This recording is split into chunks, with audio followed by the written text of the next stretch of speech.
ধাতুর সক্রিয়তা সিরিজ, এই একটি টপিকে তোমাদের প্রচুর সমস্যা।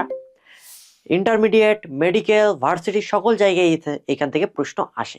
এবং এই একটা টপিক যদি পারো, তড়িৎ রসায়নের 60-70% কাভার হয়ে যাবে। তোমরা বলেছো, আমরা শুনেছি, তোমরা বলেছো এই টপিকে প্রচুর সমস্যা। সো নিয়ে চলে এসেছি বস মেথড, জিৎ বাবা লুল। আমি জিৎ বিশ্বাস, ঢাকা মেডিকেল কলেজ। চলো খুব দ্রুতই আমরা শিখে ফেলি। ফার্স্ট অফ অল, আমাদের এই ধাতুর সক্রিয়তা সিরিজটা মুখস্থ করতে হবে, তাই না? কোথায় কি আছে, লিথিয়াম, পটাশিয়াম, বেরিয়াম, ম্যাগনেসিয়াম, এই যে অনেকগুলা সিরিজ আছে। হাজার স্যারের বইয়ে এই সিরিজটা তোমরা পাবা, রাইট? তো ফার্স্ট অফ অল আমার সাথে তোমরা একটু মুখস্থ করার চেষ্টা করো।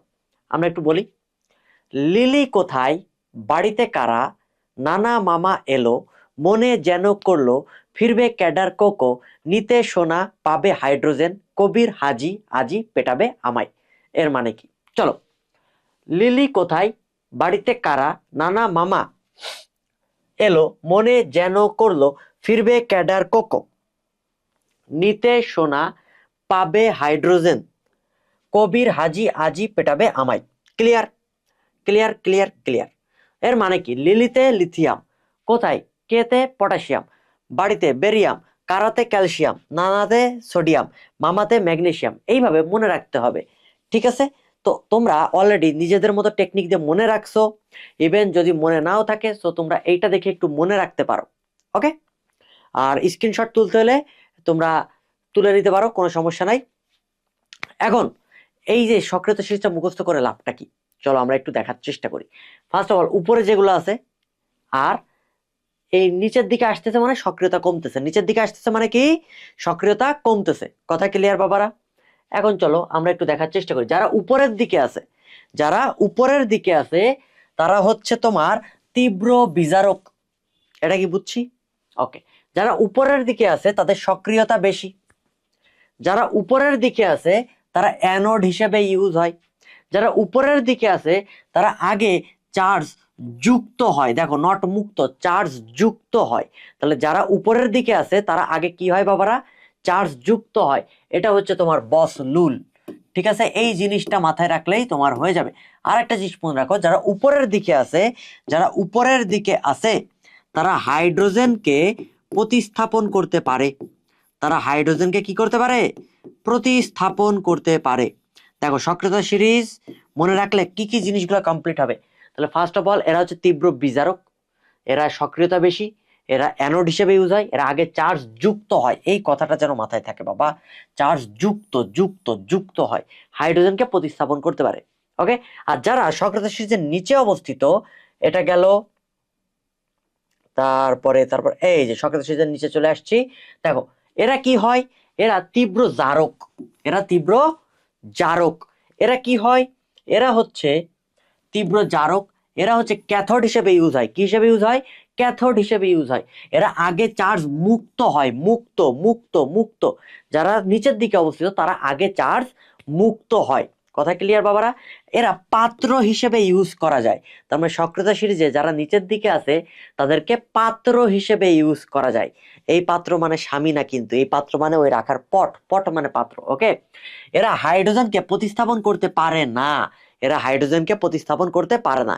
সেই স্টিম বলো, এই সেল বলো, অত কিছু জানার দরকার নেই। এটাই বস মেথড। শর্টকাটে শিখতেছো, লুল শিখে যাও, ঠিক আছে?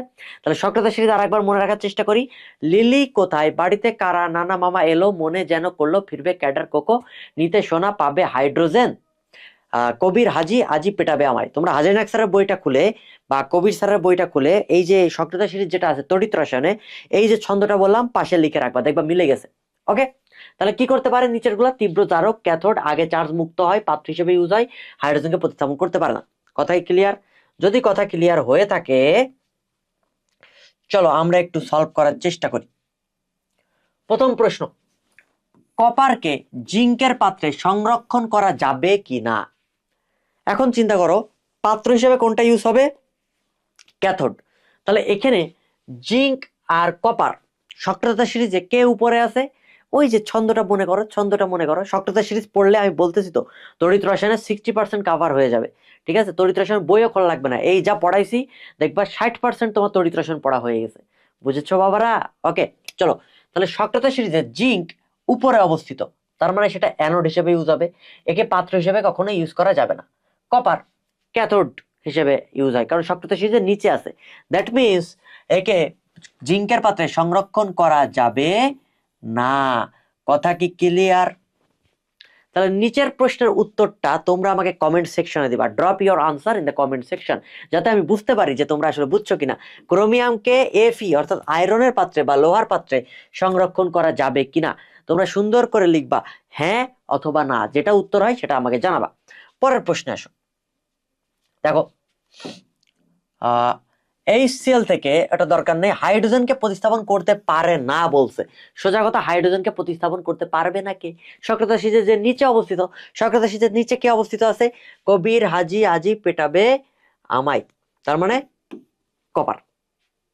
দেখেই বোঝা যায়। বাকিগুলো সক্রিয়তা সিরিজের উপরে আছে, উপরে থাকা মানে কি সে হাইড্রোজেনকে প্রতিস্থাপন করতে পারে। কথা ক্লিয়ার? ওকে, এরপরের প্রশ্নে আসো। কোনটি দুর্বল জারক?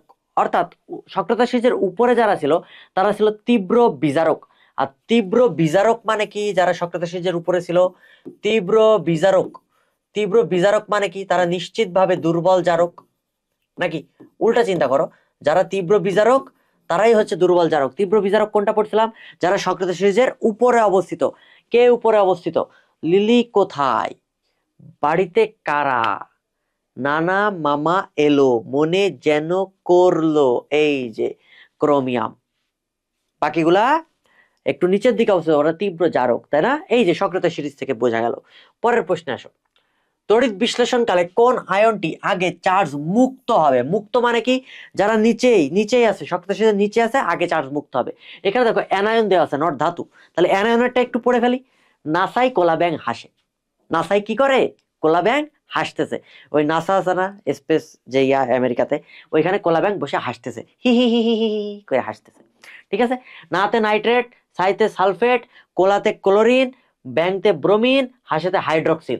তার মানে সক্রিয়তা সিরিজের যে উপরে অবস্থিত সে আগে চার্জ যুক্ত হয়, আর যে নিচে অবস্থিত সে আগে চার্জ মুক্ত হয়। তাহলে আগে চার্জ মুক্ত কে হবে? হাইড্রক্সিল। এই যে আনসার হাইড্রক্সিল। পারা যাবে? তাহলে আমরা অ্যানায়নেরও সক্রিয়তা সিরিজ মুখস্থ করে ফেললাম, নাসাই কোলা ব্যাং হাসে, ধাতুরও সক্রিয়তা সিরিজ মুখস্থ করে ফেললাম। কোনো সমস্যা? কোনো সমস্যা নেই। পরেরটাতে আসো, একদম জীবন যেখানে যেমন হয়ে যাবে। 4 নম্বর প্রশ্নের উত্তর, রাসায়নিক সক্রিয়তা সিরিজের নিচের কোনটি সঠিক? অর্থাৎ কার সক্রিয়তাটা বেশি? ওই যে সূত্র দিয়ে মনে করবা। Drop your answer in the comment section. 4 number দিয়ে আনসারটা দিবা, তাহলে বুঝতে পারবো যে তুমি এটা বুঝছো কি না। পরের প্রশ্নে আসো। অ্যানোড রূপী জিঙ্ক, এই বিভব টিভব দেখার দরকার নেই, জিঙ্ক বলে দিছে অ্যানোড। এর সাথে ক্যাথোড হিসেবে কে ব্যবহার হয়? ক্যাথোড মানে কি? যার সক্রিয়তা কম আছে, সক্রিয়তা ক্রমে যে নিচে আছে। তাহলে জিঙ্কের পরে কি আছে?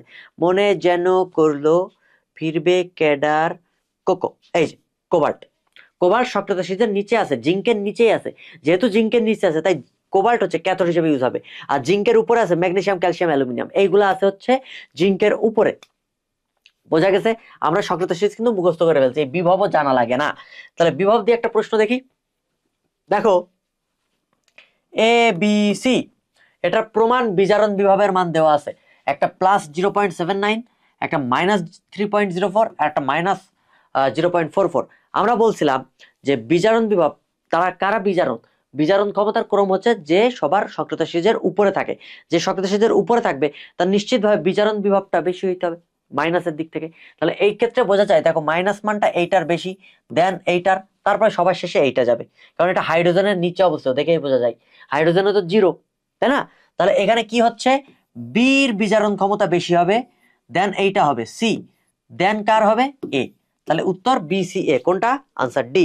কথা কি বোঝা গেছে? তাহলে আজকের মতো এটাই ছিল সমাপ্ত। তোমাদের যদি বুঝতে কোনো অসুবিধা থাকে জানাইতে পারো, আর কোন কোন টপিকে সমস্যা আছে তোমরা কমেন্টে জানাইতে পারো। কোথায় জানাবা? এই যে জিৎ বিশ্বাস পেজ, জিৎ বিশ্বাস পেজ, এই পেজেই তুমি জানাইতে পারো, আমরা সমাধান করার চেষ্টা করব। আশা করি ভিডিওটি ভালো লাগছে এবং খুবই অল্প সময়ের মধ্যে আমরা শিখে গেলাম। এবং বিলিভ মি, তড়িৎ রসায়নে তুমি এই রিলেটেড MCQ সলভ করতে আর তোমার জীবনে প্যারা হবে না।